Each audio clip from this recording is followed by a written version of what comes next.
나라가 심히 어지러운 가운데 있는데요. 잘 안정이 될 때까지 우리 모두가 나라를 위해서 또 위정자들을 위해서 함께 기도해야 할 걸로 생각이 됩니다. 이렇게 국가적으로 어려운 어떤 그런 시대에 들어가면 우리의 이 믿음이 도대체 어떻게 생각하면 좀 무기력하게 느껴질 수도 있습니다. 그러나 좀 길게 보면 하나님께서 천지 만물을 창조하시고 또 하나님께서 인류 역사를 운행하시고 또 지금도 하나님께서 이 모든 역사를 운행하고 계시다. 그거를 생각하면 그냥 볼 때 우리의 믿음이 연약한 것 같지만 그러나 하나님은 하나님의 방식대로 또 하나님의 뜻대로 이 민족을 또한 이끌어 가실 줄로 믿습니다. 이 믿음을 갖고 우리가 계속해서 기도해야 할 줄로 압니다. 자, 지구상에서 가장 그 부성애가 강한 생물이 바로 가시고기라 그렇게 말합니다. 가시고기는 길이가 한 5cm 정도 되는 아주 작은 그 민물고기입니다.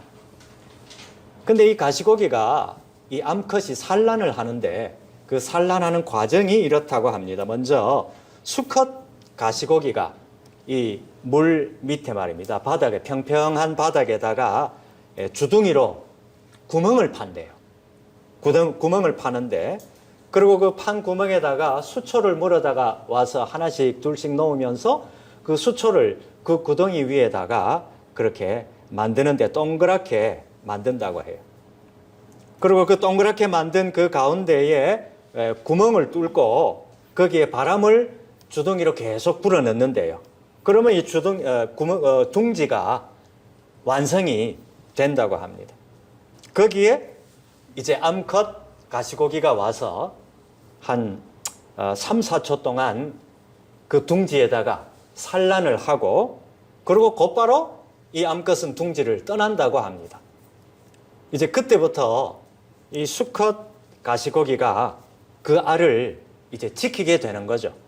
왜냐하면 안 지키면은 주변에 많은 다른 물고기들, 침입자들이 와서 그 알을 다 삼켜버리기 때문에. 자, 그래서 이제 둥지 안에 새로운 물을 계속해서 이 수컷 가시고기가 둥지 안에 계속해서 새로운 물을 넣어주기 위해서 지느러미를 갖다가 계속해서 부채질을 하듯이, 그죠? 부채질을 하듯이 그렇게 계속을 한답니다. 먹지도 않고 잠도 자지도 않고 이 수컷 가시고기는 오직 그 수초 안에 둥지 안에 있는 그 알을 지키는 데만 몰두하고 있답니다. 그렇게 알을 지키다가 이제 드디어 이제 시간이 지나서 알이 이제 부화가 될 때 그때가 되면 이제 이 아버지 가시고기죠. 이 암컷 가시고기는 이 몸은 이미 만신창이가 되어 있다는 거예요. 왜냐하면 이 지느러미를 사용하고 주둥이를 사용하고 온몸을 사용하다가 보니까 결국에는 이제 나중에 힘이 다 빠지고 기력이 쇠진해서 그 둥지 곁에서 죽는다는 겁니다. 이제 알에서 부화한 이 가시고기 새끼들은 이제 아직 먹이 사냥을 할 줄 모르지 않습니까? 그래서 둥지 곁에서 숨져 있는 자기 아버지 가시고기 그 살을 뜯어먹기 시작한다는 거예요. 잠시 후에 이 아버지 가시고기는 그 살이 다 뜯어먹히고 결국에는 앙상한 뼈만 남게 된다는 겁니다. 이렇게 이 아버지 가시고기는 죽어서조차도 자기 새끼들 곁에 있어 줌으로 인해서 기꺼이 자기의 이 몸을 새끼들의 밥으로 내어준다고 하는 얘기입니다. 이게 바로 가시고기의 부성애, 가시고기의 자식 사랑이라고 하는 얘기입니다. 이러한 이 아버지 가시고기의 사랑, 이게 바로 자녀된 우리를 향한 하나님 아버지의 사랑이라 바로 그 말씀입니다. 하나님은 우리를 위해서 독생자 예수 그리스도를 내어주셔서 십자가에서 몸을 찢기시고 또 피를 흘려 주심으로 인해서 오늘 우리가 예수님의 그 살과 피를 힘입어서 오늘 우리가 살아가고 있는 거죠. 여러분, 오늘 본문에서 사도 바울은 우리가 하나님의 은혜로 살아가고 있다, 이것을 알려주고 있습니다. 오늘 본문 4절에 보면 이렇게 말합니다. 그리스도 예수 안에서 너희에게 주신 하나님의 은혜로 말미암아 내가 너희를 위하여 항상 하나님께 감사하노니, 이렇게 되어 있어요. 여러분, 지금 바울이 항상 하나님께 감사하는 이유가 뭐 때문이라고 말합니까? 그리스도 예수 안에서 고린도 교회 교우들 여러분에게 주신 하나님의 은혜 때문에, 그래서 감사하다는 거예요. 그러니까 여러분에게 주신 하나님의 은혜, 고린도 교회 교우들에게 주신 하나님의 은혜, 그 은혜가 너무나도 크고 놀라워서 그것 때문에 내가 항상 하나님께 감사한다. 사도 바울이 그렇게 말하는 거예요. 지금 여러분, 바울이 항상 하나님께 감사하는 이유는 무슨 바울이 일확천금을 얻어서 감사하는 게 아니라는 겁니다. 무슨 엄청난 명예를 바울이 얻어서 감사하는 게 아니라는 겁니다. 고린도 교우들에게 주신 하나님의 은혜, 그 은혜가 너무나도 커서 그것 때문에 항상 하나님께 감사하다는 거예요. 여러분, 우리는 종종 내게 주신 하나님의 은혜, 내 가족에게 주신 하나님의 은혜, 내 일터에 주신 하나님의 은혜, 이런 하나님의 은혜 때문에 하나님의 은혜에 우리는 감사하는 경우가 종종 있습니다.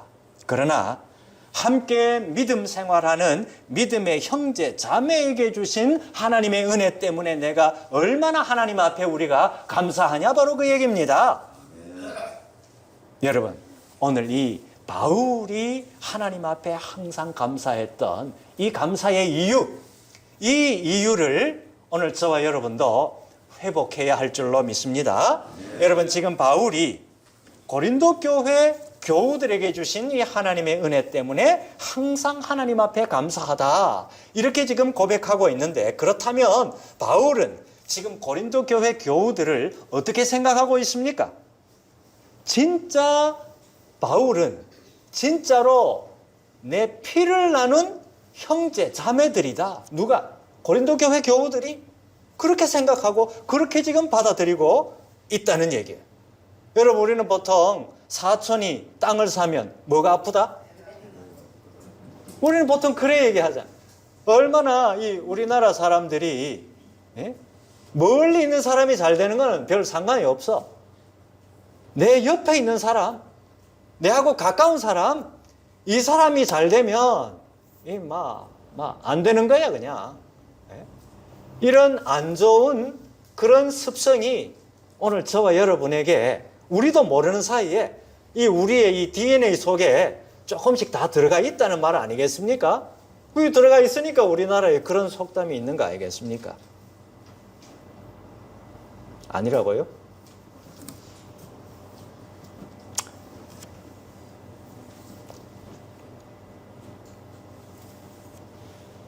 그런데 여러분, 지금 바울은 사촌이 땅을 사서 배가 아픈 게 아니고 사촌이 땅을 사서 오히려 기쁘고 감사하다, 그렇게 얘기하고 있는 거 아닙니까? 고린도 교회 교우들이 풍성한 은혜를 받은 거는 내가 풍성한 은혜를 받은 것보다 더 기쁘다, 더 감사하다, 지금 그렇게 지금 얘기하고 있는 거죠. 여러분, 오늘 우리가 서로를 가리켜서 믿음의 형제 자매라, 그런 말을 우리가 자주 합니다. 그러나 우리가 이렇게 말만큼이나 우리가 실제로 믿는 우리 서로가 서로를 향해서 피를 나눈 형제 자매처럼 생각을 하느냐, 이거를 우리 자신에게 한번 질문해 봐야 된다, 그 말입니다. 지금 고린도 교회 교우들을 향한 이런 이 바울의 형제의식, 이것은 여러분 과연 어디서부터 비롯된 걸까요? 오늘 저와 여러분은 바울만큼이나 이 정도로는 생각을 솔직히 잘 안 하잖아요. 그런데 바울은 어떻게 해서 이 정도로까지 믿음의 형제 자매들을 진짜 자기 형제 자매처럼 생각하게 됐냐? 바로 그 얘기입니다. 그것은 바로 바울이 예수 그리스도를 믿는 믿음을 나와 고린도 교회 교우들이 함께 나누고 있다. 함께 공유하고 있다. 바로 이 사실 때문에 그렇습니다. 십자가에서 흘려주신 예수님의 피권세로 믿는 우리가 담대히 하나님 앞에 나아갈 수 있게 된 것, 이것을 믿는 우리가 모두가 다 함께 공유하고 있다. 바로 그 말입니다. 그래서 지금 예수 안에서 형제 자매다. 바로 그렇게 말하고 있는 거죠. 그래서 생각이 우리가 다르고 배경도 다르고 또 피부색도 다르고 경험이 다르고 모든 것이 다 다르다 하더라도 사도 바울은 지금 고린도 교회 교우들을 진짜로 피를 나눈 형제 자매로 받아들이고 있는 거예요. 여러분, 오늘 저와 여러분이 이런 마음을 우리가 회복할 수 있기를 바랍니다. 여러분, 4절에 한번 보십시다. 너희에게 주신 하나님의 은혜, 이렇게 말합니다. 누구에게 주신 하나님의 은혜요? 너희에게 주신 하나님의, 여기 지금 너희는 고린도 교회 교우들을 말하고 있습니다. 이 고린도 교회 교우들에게 주신 하나님의 은혜가 그럼 뭐겠습니까? 그것은 5절과 6절에 같이 있습니다. 5절, 6절 같이 읽어보십니다. 이는, 같이 시작. 이는 너희가 그 안에서 모든 일, 곧 모든 언변과 모든 지식의 풍족함으로 그리스도의 증거가 너희 중에 견고케 되어 있습니까? 예, 그렇습니다. 여러분, 지금 이 말씀은 고린도 교회 교우들이 영적인 지식이 뛰어나서 말을 하는데 거리낌이 없었다. 말을 하는데 일가견이 있었다. 바로 그 말입니다. 이 고린도 교우들이 말하는 모습과 행하는 모습을 보면 예수 믿는 모습이 확실히 드러났다. 바로 그 말입니다. 이거를 보면 고린도 교회에서는 뛰어난 사람, 똑똑한 사람, 지혜자들이 많이 있었던 것을 우리가 알 수가 있습니다. 여러분, 7절에 제가 읽어드리면 7절에 이런 말씀이 있어요. 너희가 모든 은사에 부족함이 없이 우리 주 예수 그리스도의 나타나심을 기다림이라. 이건 무슨 말씀입니까? 이것은 풍성한 은사가 고린도 교회에 있었다는 말이고, 주님 오심을 기다리는 재림에 대한 소망이 이 고린도 교회 교우들에게 있었다는 얘기죠. 여러분, 하나님께서 지금 고린도 교회 교우들에게 주신 은혜가 뭐라고요? 3가지가 있습니다. 첫 번째는 영적인 지식이 뛰어나서 모든 언변과 지식에 풍족했다. 다음에 두 번째, 다양하고 풍성한 은사를 하나님이 내려주셨다. 세 번째, 재림에 대한 소망이 있었다. 바로 이 3가지가 하나님께서 고린도 교회 교우들에게 주신 그런 은혜였다고 하는 얘기입니다. 여러분, 이렇게 지혜자들이 많았고 풍성한 은혜가 있었고 재림에 대한 소망이 있었던 이 고린도 교회, 이 교회는 어쩌면 오늘날 모든 교회가 우리 교회도 이런 이상적인 교회가 됐으면 좋겠다, 우리 교회도 이런 교회가 됐으면 좋겠다고 바라는 바로 그 이상적인 교회의 모습이 바로 이런 모습이라고 할 수가 있을 겁니다. 여러분, 그런데요, 이렇게 이상적이고 지혜자, 그리고 풍성한 은사, 재림에 대한 소망이 가득한 그런 귀한 신앙을 가진 사람들이 많았던 교회가 고린도 교회였음에도 불구하고 지금 이 고린도 교회에서는 윤리적인 문제로 분쟁이 있었다라는 거예요. 서로가 서로 싸우고 쌈박질하고 있었다는 겁니다. 당을 짓고 편을 나누고 너 편 내 편을 갈라서 서로가 서로를 적대시했다고 하는 얘기입니다. 여러분, 오늘 우리가 읽었던 마지막 절 10절 하반절 보십시오. 10절 하반절 제가 읽어드립니다. 너희 가운데 분쟁이 없이 같은 마음과 같은 뜻으로 온전히 합하라. 지금 바울이 고린도 교회 교우들에게 이렇게 말하잖아요. 지금 분쟁이 없이 같은 마음과 같은 뜻으로 온전히 합하라, 이렇게 말하고 있는 이유가 뭐겠습니까? 지금 분쟁이 있다는 얘기예요. 마음이 뿔뿔이 다 흩어졌다는 얘기예요. 그러니까 그렇게 하지 말고 어떻게 하라? 같은 마음과 같은 뜻으로 마음을 합해서 하나가 되라. 바로 그렇게 권면하고 있습니다. 여러분, 어떻게 영적 지혜자라고 자처하는 사람들이 그렇게 많은 교회에서 어떻게 주님의 재림을 신실하게 기다리는 사람이 많은, 그렇게 많은 그런 교회에서 어떻게 하나님의 풍성한 은사를 받은 그런 교회에서 이렇게 서로가 서로를 물어뜯고 서로가 서로 분쟁하고 이렇게 하고 있냐? 바로 그 말씀인 거예요.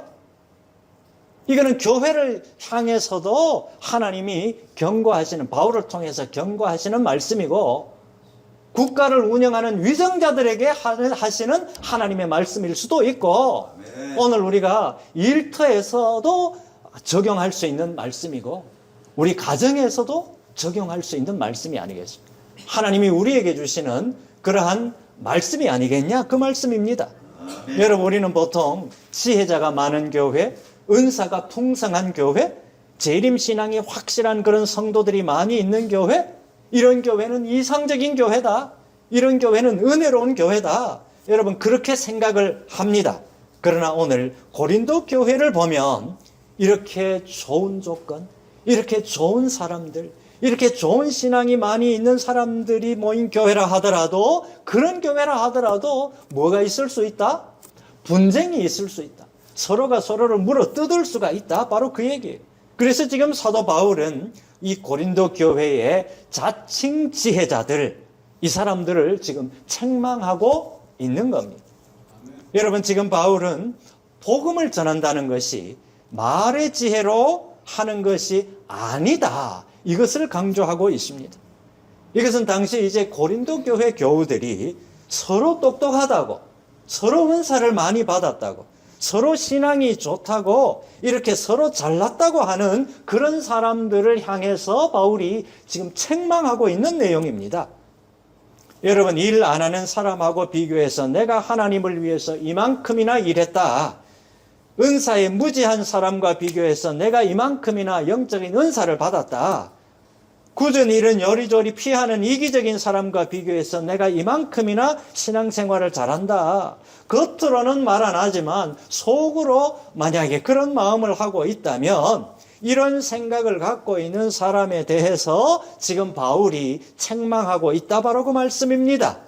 여러분, 사람은 누구나요, 받은 은혜만큼만 일하게 되어 있습니다. 받은 은혜만큼만 행동하게 되어 있습니다. 그 사람에게서 내가 원하는 만큼의 어떤 그런 기대한 만큼의 어떤 행동이 안 나오지 않습니까? 그러면 그 사람이 아직 받은 은혜가 부족하기 때문에 그런 거예요. 다른 거 아무것도 없습니다. 사람은 누구나 내 입장에서 생각을 합니다. 내 입장에서 생각을 해요. 모두가 다 그렇습니다. 예? 모두가 다 그래요. 내가 은혜를 많이 받았잖아요.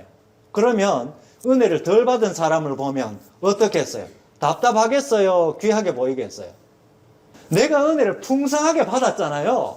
그러면 은혜를 덜 받은 사람이 하는 행동을 보면 속이 터져. 속이 터질 수밖에 없습니다. 근데 당연한 거예요, 그거는. 왜 그렇습니까? 그 사람은 아직 은혜를 덜 받았기 때문에. 그런 거 아닙니까, 여러분? 그거를 우리는 알아야 됩니다. 여러분, 오늘 우리에게 가장 큰 문제가 뭐냐? 지금의 나는 하나님의 은혜로 된 것이다. 내가 지금 이렇게 풍성한 은혜를 받았다. 그래서 말로 다 할 수 없는 이 하나님의 은혜를 주체할 수 없어서 하나님 앞에 어떻게 하면 하나님 앞에 이 영광을 돌려드릴 수 있을까? 그런 마음을 갖게 만든 것도 누구의 은혜라고요? 하나님의 은혜라는 겁니다. 주변에 다른 사람을 보니까 이런 생각을 하는 사람이 별로 없어. 여러분, 그만큼 하나님이 나한테 은혜를 부어주셨다는 증거 아니겠습니까? 그래서 그럴 때 우리는 우리의 눈을 다른 사람을 평가하는 데로 우리의 눈을 돌리면 안 된다, 그 얘기. 그러면 마귀에게 시험을 당하게 되는 거예요.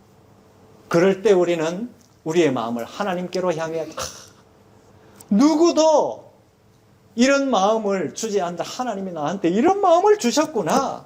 그래서 여러분, 하나님 앞에 감사의 그러한 영광을 돌릴 때 더 큰 은혜로 우리에게 갚아주실 줄로 믿습니다. 여러분, 은혜를 은혜로 깨닫지 못하니까 여러분 입으로만 하고 행동이 없고 실천이 없고, 그런 은혜를 은혜로 깨닫지 못하니까 은혜의 열매가 나타나지 않는 것, 이건 당연한 이치가 아니겠습니까? 그러면 여러분, 은혜를 은혜로 깨닫지 못한 사람이 이렇게 내가 내 생각에 또 내가 바라는 대로 이렇게 뭘 안 하고 하는 부분에 대해서 절대로 그 대상에 대해서 우리가 평가할 필요는 전혀 없습니다. 하나님이 그 사람의 마음을 하나님께서 녹여주셔야 되는 거고, 하나님이 그렇게 녹여주셔야 은혜가 넘쳐면 자연적으로 그렇게 행동으로 나오고 여러 가지 삶의 모습으로 나오게 된다. 바로 그 말씀입니다. 여러분, 한번 생각해 보십시오. 은혜를 적게 받고 은혜를 덜 받은 사람이 일을 많이 하게 된다? 그것만큼 위험한 건 없는 거예요, 여러분. 그렇잖아요. 그것만큼 위험한 건 없어. 왜 그것만큼 위험한 게 없습니까? 그런 사람은 일을 많이 하면 할수록 하나님께 영광이 아니라 누구 영광? 내 영광을 나타내는데 집중. 왜 그럴까요? 사람이 좋고 나쁘고가 아니라 은혜를 덜 받아서 그런 거예요. 하나님의 은혜를 덜 받았고 하나님의 은혜를 모르기 때문에 그런 거예요. 억지로 하는 일은 누구나 위험합니다. 은혜를 받은 사람이 하나님의 일을 감당할 때 그 일을 즐겁게 하는 거예요.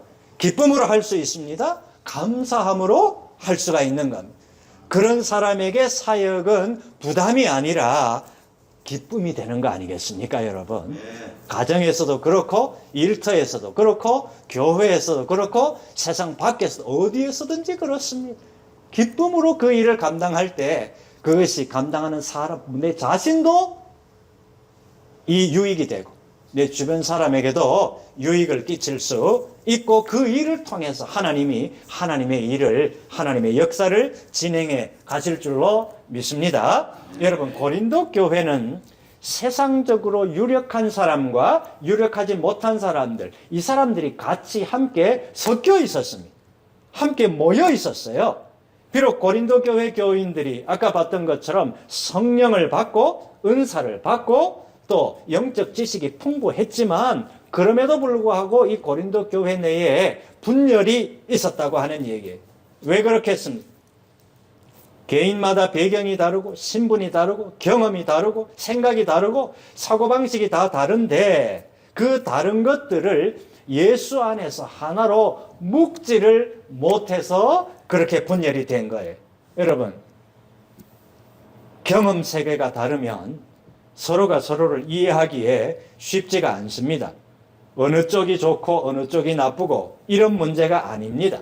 살아온 삶의 환경 자체가 다르기 때문에 어떤 문제나 일에 대한 태도가 다르고 문제를 풀어가는 방식도 다르고 다 다를 수가 있다고 하는 얘기입니다.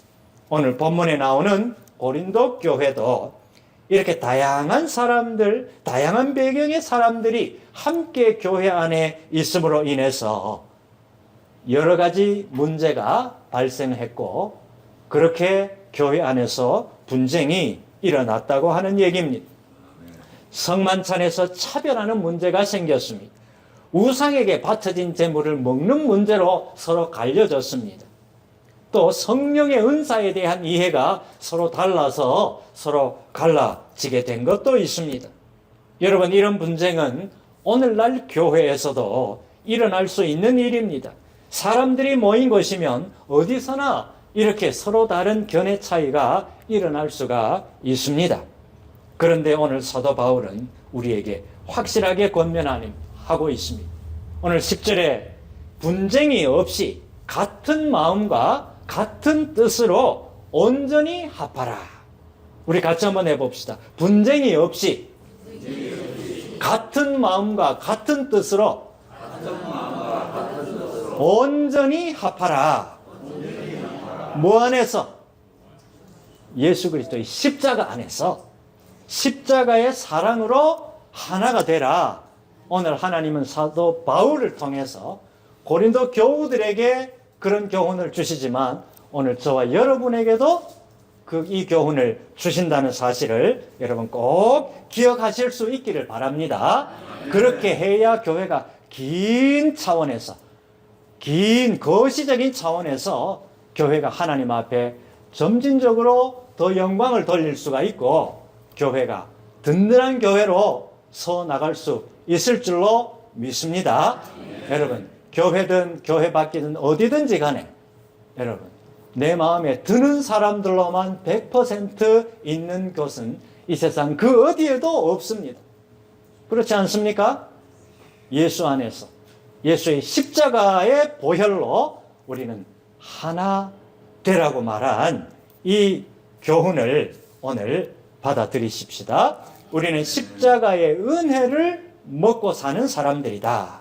여러분 이거 기억하십시다. 기독교 복음은, 기독교 믿음은 내 자신을 부인하고 오직 십자가의 은혜만을 의지하는 겁니다. 그래서 바울은 고린도전서 15장 10절에 뭐라고 말하는가 하면 이렇게 고백합니다. 나의 나된 것은 하나님의 은혜로 된 것이다. 나의 나된 것은 하나님의 은혜로 된 것이다. 여러분 이번 대림절 기간에 저와 여러분 모두가 보다 적극적으로 우리의 마음과 행동으로 하나님께서 내게 허락해 주신 그 하나님의 은혜에 적극적으로 응답하는 그런 귀한 기간 될 수 있기를 주님의 이름으로 축복합니다. 같이 기도하십시다. 하나님 아버지 감사합니다. 이 나라의 위정자들을 지켜주시고 하나님 그들에게 바른 판단력을 허락해 주시고 이 어지러운 나라를 하나님 안정으로 이끌어 주시옵소서. 가시고기의 사랑과도 같은 이 하나님의 사랑과 은혜로 오늘 내 자신이 지금 현재 존재하고 있다는 사실, 이 사실을 믿음으로 받아들이고 하나님의 은혜에 적극적으로 응답하는 이번 대림절 기간 되게 하나님 인도하여 주시옵소서. 감사드리었고 모든 말씀 우리 주님 예수님 귀하신 이름으로 기도합니다. 아멘.